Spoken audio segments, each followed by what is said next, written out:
tarde, gente. Bom, eu sou o Caio Gomes, eu sou agora doutorando aqui no departamento, sob orientação da professora Maria Helena Capelato, e o meu doutorado é um desenvolvimento do trabalho de mestrado, que é o que eu vou apresentar aqui para vocês hoje.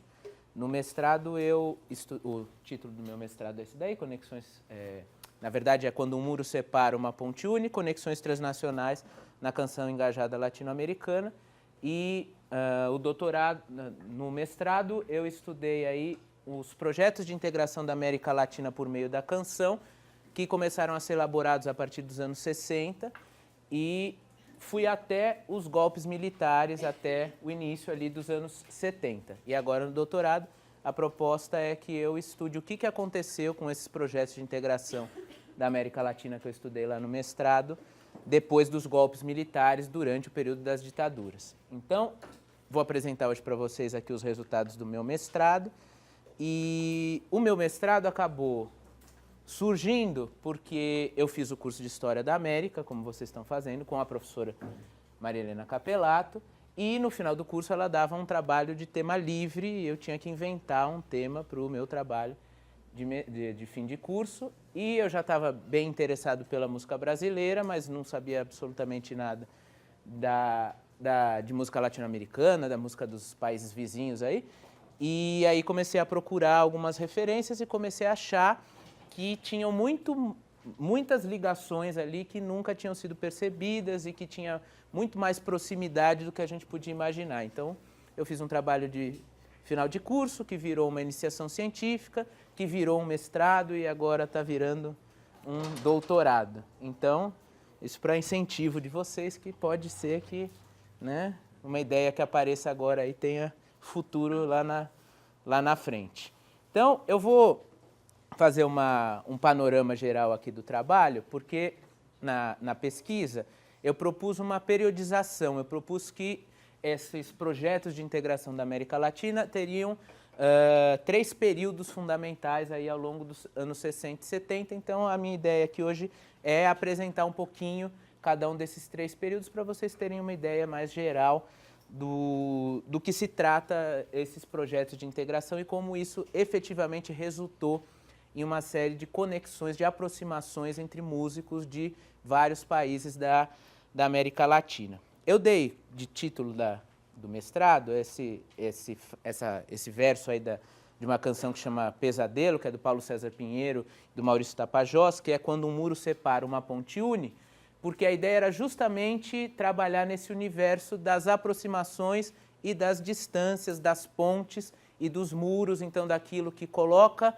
em conexão, em diálogo, e daquilo que impede, que atrapalha, que dificulta esses diálogos, porque na verdade o que eu estudei são uma série de tentativas de aproximações e de superações de distâncias, de limites, de barreiras que tradicionalmente se impunham aí à cultura desses países, e especialmente aqui no caso, a música desses países. Então, eu tinha que procurar uma alternativa teórica aí que me ajudasse a enfrentar essa questão dos limites e das aproximações, e aí eu acabei me aproximando de uma série de discussões mais recentes que têm aparecido aí, que são as discussões das histórias conectadas e das histórias transnacionais. Então, eu considero que o meu trabalho é um trabalho de história transnacional.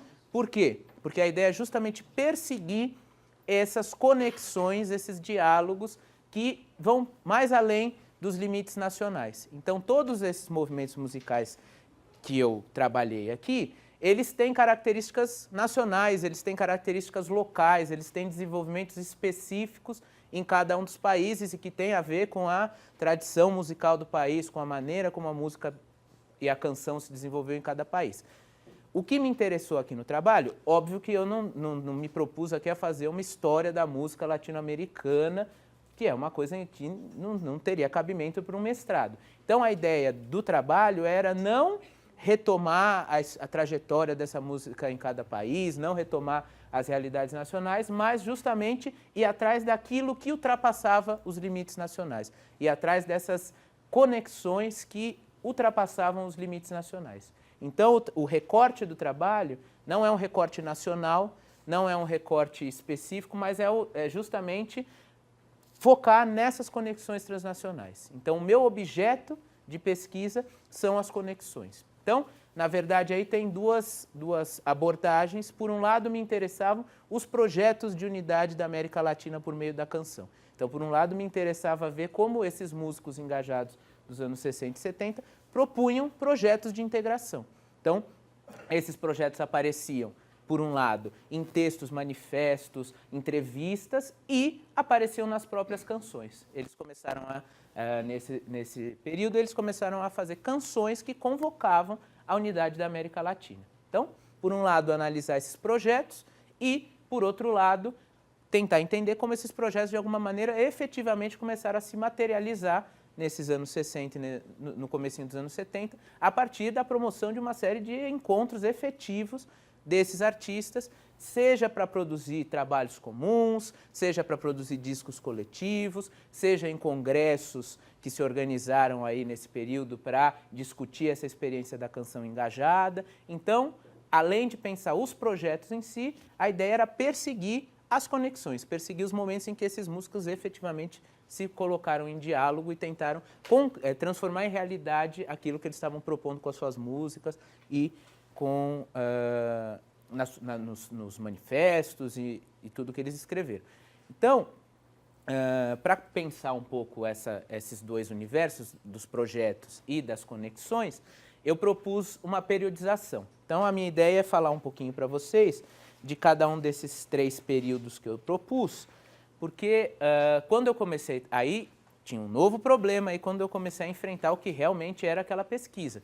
Porque aí se tratava de alguma coisa perto dos 300 discos, ou seja, mais de 1000 canções, e um material enorme material impresso enorme, então matérias de jornais, artigos, manifestos.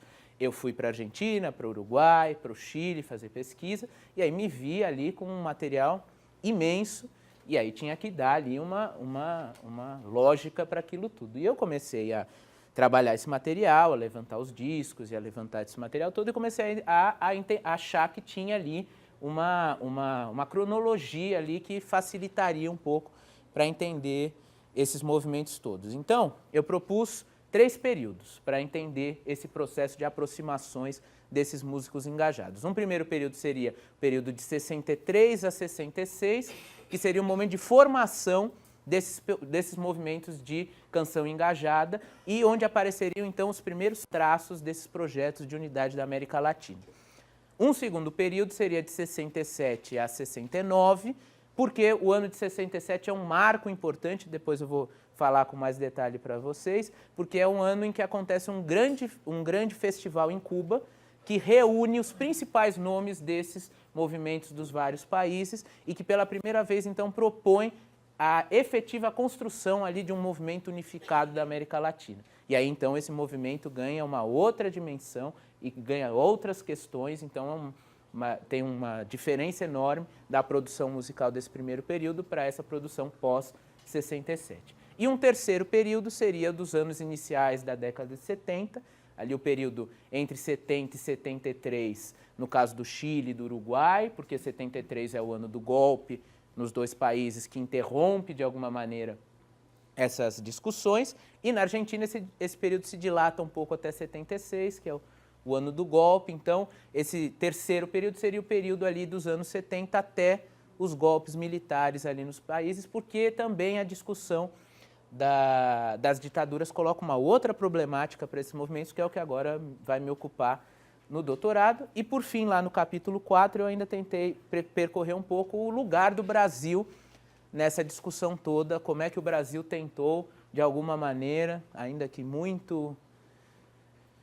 de uma maneira muito delicada ali, mas o Brasil tentou, de alguma maneira, participar desses circuitos. Então, na verdade, a dissertação até se organiza nisso, são 4 capítulos, cada um dos capítulos sobre um desses períodos que eu propus e o 4º capítulo sobre a tentativa de participação do Brasil nessas dinâmicas. Então, esse primeiro período aí, de 63 a 66, é justamente o momento em que surgem movimentos organizados de canção engajada nos países que eu estou enfocando aqui. Eu estou falando principalmente do universo do que vai depois se consolidar como a nova canção latino-americana. Então, são movimentos que surgem fundamentalmente na Argentina, no Chile e no Uruguai, e que vão conformar um certo modelo de música engajada que vai ditar ali uma referência para todos esses movimentos que vão buscar, então, essa integração da América Latina pela canção. Então, essa ideia de uma integração latino-americana pela música, da circulação da música entre os vários países, não é uma novidade dos anos 60. A música dos países latino-americanos circula desde que a indústria musical está organizada. Então, a música dançante do Caribe chegava em grandes quantidades na América do Sul desde sempre. Já existia um circuito aí muito mediado pelo mercado de música latino-americana consumida em todos os países. Agora, aqui se coloca uma outra questão, um outro circuito, porque essa música não está circulando motivada por questões comerciais. Não são circuitos comerciais que estão viabilizando a circulação dessa música. Essa música está circulando por conta do seu conteúdo político. Então, essa música tem uma especificidade que é cruzar a política, o engajamento político com uma certa inovação estética e uma proposta de renovação musical. Então, já havia aí uma trajetória de circulação da música latino-americana pelos países todos do continente, mas aqui a gente está lidando com um outro tipo de circulação motivada pela questão do engajamento político. Então, os artistas começaram... E aí, a discussão que a Gabriela propôs na primeira parte está diretamente relacionada com isso, porque esse ambiente criado pela Revolução Cubana, no começo dos anos 60, esse ambiente da crença radical na possibilidade da revolução, na possibilidade de uma transformação política na América Latina, é aí o disparador desses movimentos todos. Esses movimentos todos são movimentos que pensam que a canção precisa se reinventar para atender a esse novo momento de expectativas de uma transformação na América Latina. Então, esses artistas todos aqui que eu estudei, acreditavam nessa possibilidade da revolução, da transformação da América Latina, e aí a discussão sobre como isso deveria se dar é enorme. Eles defendem aí estratégias diferentes, alguns aderem ao modelo cubano, outros não, aí as variantes são enormes, mas eles estavam de alguma maneira envolvidos nesse ambiente, na crença de uma nova América Latina surgindo, informada aí principalmente pela Revolução Cubana. Então, não é por acaso que esses movimentos começam a surgir ali na primeira metade dos anos 60, que eles estão diretamente informados aí por essas transformações que estavam se dando na América Latina e principalmente pelo impacto da Revolução Cubana e pela guinada socialista da Revolução Cubana a partir de 61. Então, esses artistas estão ali nesse ambiente da crença na Revolução. E aí, então, eles começam a propor possibilidades de reinventar as tradições musicais dos seus países e cruzar essa transformação estética com a incorporação de discussões políticas, de temas políticos nas canções. Então, esse ano de 63 eu escolhi como marco inicial, por quê? Porque é nesse ano que se forma um movimento organizado na Argentina de canção engajada, que ganha o nome de Nuevo Cancioneiro Argentino. Então, primeira coisa importante desse movimento do novo cancioneiro argentino é que ele surge na cidade de Mendoza. Ele não surge na capital Buenos Aires, porque é justamente um grupo de intelectuais e artistas da cidade de Mendoza, que vivia ali naquele momento uma espécie de boom cultural, que começam a propor uma ideia de renovar a música argentina, e essa renovação passaria inclusive por combater a predominância da capital e da música vinda da capital, que no caso era o tango, na construção do que seria a música argentina. Então, esse movimento do novo cancioneiro argentino se organiza em 63. Em 63, um grupo de intelectuais de Mendoza faz um evento no Círculo de Periodistas lá de Mendoza e escrevem um manifesto, que é o Manifesto do Novo Cancioneiro Argentino, para lançar, então, justamente esse movimento de renovação da canção popular argentina. E aí, então, esses músicos falam, então, tem toda uma discussão do que seria inovar a música argentina. Então, uma discussão sobre a centralidade do tango, sobre a necessidade de trazer os gêneros das províncias para o que se entendia como a música argentina. E uma questão fundamental para esse movimento é que a nova canção argentina precisava, fundamentalmente, trazer a política para suas letras. Então, essa música, além de trazer novos gêneros, novos ritmos, de inovar dentro da tradição musical argentina, ela precisava, de alguma maneira, incorporar as discussões políticas que estavam em voga e ela tinha que se transformar numa canção que convocasse a população a se envolver com a política. Então, esse movimento do novo cancioneiro argentino se formaliza, então eles têm ali um manifesto, eles têm um show de lançamento, o manifesto é lido nesse show, depois ele é publicado em jornais de Mendoza, ele mais para frente consegue ser publicado também em alguns jornais e revistas de Buenos Aires e começa a circular e o movimento vai aos poucos ganhando uma certa importância nacional.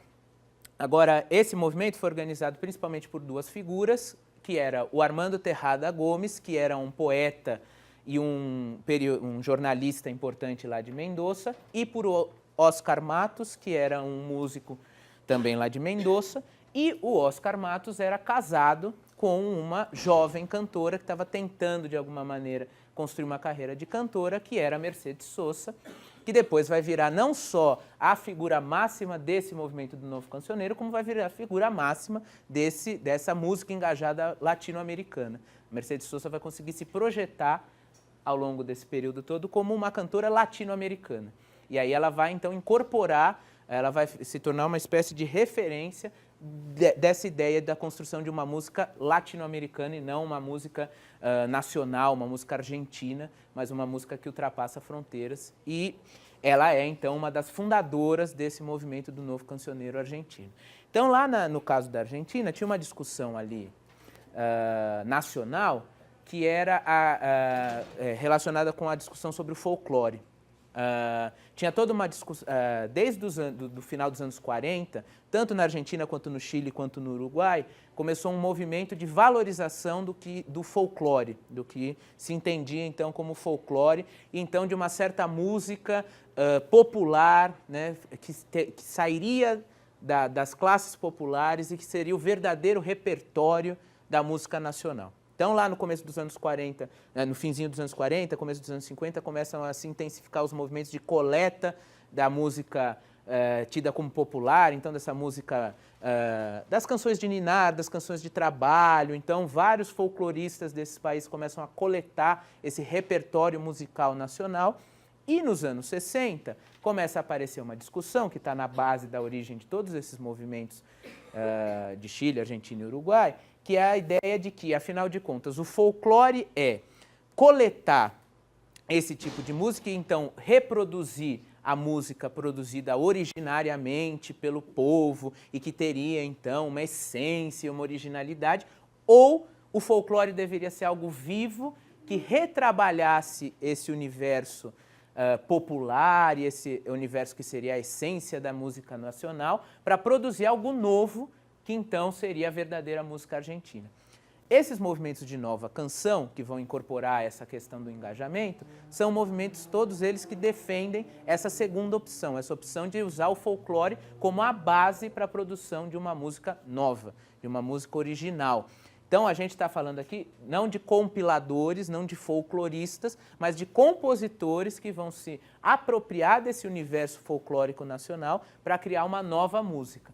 E a nova canção dá um passo além, porque não só é criar uma nova música, mas criar uma nova música politizada. Então, se essa música representa o universo dos popular e o universo dos trabalhadores, ela precisa, de alguma maneira, incorporar as demandas dessas classes. Então, ela precisa se politizar. Então, essa música dos anos dessa primeira fase, de 63 a 66, o engajamento dessa música está muito atrelado a uma certa denúncia da exploração do trabalhador. Então, essa música se politiza como? Denunciando a situação de vida do povo. Então, se folclore é a música popular, essa música folclórica precisa denunciar a situação que esse povo está submetido. Então, normalmente, essa música desse comecinho é uma música que fala ali de trabalhadores, de camponeses e donos de terra, de como os camponeses são explorados pelos proprietários, de como eles deveriam se revoltar contra essa situação. E então são músicas de denúncia social. Então, esse primeiro momento dessa música engajada latino-americana é um momento de uma música de denúncia social, de denúncia das desigualdades, das dificuldades do homem pobre, do homem trabalhador. Então, é dessa maneira que esses movimentos começam a aparecer. Então, em 63 aparece esse movimento na Argentina, do Novo Cancioneiro. Depois, no mesmo ano de 63, no Uruguai, também começa a surgir um movimento. Ele não se organiza, não se institucionaliza como o movimento argentino, com um show e um manifesto, mas ele tem um marco importante ali, que é o lançamento do primeiro disco do Daniel Viglietti, que vai ser o principal nome da canção de protesto uruguaia, depois vai ser a principal figura aí da canção engajada uruguaia, e ele lança o seu primeiro disco em 1963, e esse disco do Viglietti de 63, de alguma maneira, é o primeiro disco que incorpora de uma maneira mais complexa e mais radical essas propostas que vinham surgindo de uma maneira mais difusa, que já aparecia de alguma maneira lá na Argentina e que agora começa a aparecer também no Uruguai. E aí o que é importante? Tanto no manifesto do Novo Cancioneiro Argentino, nesse marco fundador de um movimento na Argentina, quanto no disco do Viglietti, nesse primeiro disco aí de 63, aparece a ideia da integração da América Latina. Então, lá no Manifesto do Novo Cancioneiro, tem um momento lá que eles falam que o movimento do Novo Cancioneiro está aberto ao diálogo com os movimentos similares que existissem no resto da América Latina. Então, que era um objetivo do movimento do Novo Cancioneiro Argentino procurar se conectar com outras experiências que existissem em outros países da América Latina. Então, isso, em primeiro lugar, demonstra a consciência que esses homens ligados a esses movimentos tinham de que isso aí existia, de que esse formato de canção estava aparecendo também em outros lugares, e mais, não só isso existia em outros lugares, como eles precisavam construir esses movimentos em diálogo. Esses movimentos não deveriam ser movimentos nacionais, mas sim movimentos latino-americanos. E no disco do Daniel Viglietti, entre as canções desse primeiro disco, tem uma música que vai virar uma espécie de marco inicial aí dessa produção de canções que convocam pela unidade da América Latina e pelo diálogo dos países latino-americanos, que é essa música Canción para mi América, que é, de alguma maneira, uma canção símbolo dessa fase inicial, dessa fase que vai de 63 a 66, e ela é muito simbólica porque ela é lançada pelo Daniel Viglietti no primeiro disco dele, que a capa está lá, é aquele Canciones Folclóricas e 6 Impressões para Canto e Guitarra. Eram LPs, então tinha lado A e lado B. O lado A era o Canciones Folclóricas e o lado B eram essas 6 impressões para canto e guitarra. Então, um lado era instrumental, eram canções instrumentais que o Viglietti fez para violão. Ele teve aqui em São Paulo agora, acho que há menos de um mês, fez um show no Sesc Belenzinho. E acho que foi no começo desse ano, no final do ano passado, ele fez também alguns shows no Sesc Santana. Ele existe ainda, está nativo aí, e de vez em quando ele aparece. Ele não é muito disposto a conversas. Às vezes que eu tentei falar com ele, ele não se interessou nem um pouco, falou que pesquisadores não interessam para ele, então não está muito disposto a contar nada para a gente. Mas está aí, a gente pode ver, ele continua cantando essas mesmas músicas que ele cantava aqui, são as músicas que ele canta no show até hoje. Então, dá para ver lá até hoje. Mas então ele grava, ele mesmo, a música lá no seu primeiro disco. Depois essa música vai ser regravada pela Mercedes Sosa no seu terceiro álbum, esse disco de Eu Não Canto Por Cantar. E depois ele vai ser gravado ainda no Chile. Eu ainda não falei do Chile para vocês, vou falar daqui a pouco. Mas os irmãos Parra lá, que são figuras fundamentais do movimento no Chile, também vão gravar essa música em 65. Então, no intervalo aí de 2 anos, a música é gravada pelo compositor e pelas principais referências da música engajada do Chile e da Argentina. Então, ela não só é uma canção que fala da unidade latino-americana, como ela é uma canção que imediatamente começa a circular por esse circuito da música engajada latino-americana, sendo gravada, então, pelos principais representantes do movimento nos países vizinhos. Então, aqui já começa a aparecer bem aquilo que eu falei para vocês que era o meu objeto inicial, que é, por um lado, então, pensar o projeto de unidade e, por outro lado, pensar como ele imediatamente começa a se concretizar pela efetiva conexão. Então, o Viglietti escreve uma música falando da unidade latino-americana e essa música imediatamente começa a circular, a ser regravada nos outros países e começa ela a ser, então, um instrumento da promoção desse diálogo, dessa conexão. Tá? Então, acho que a gente podia ouvir a música e aí depois a gente conversa um pouquinho de algumas coisas que aparecem aí.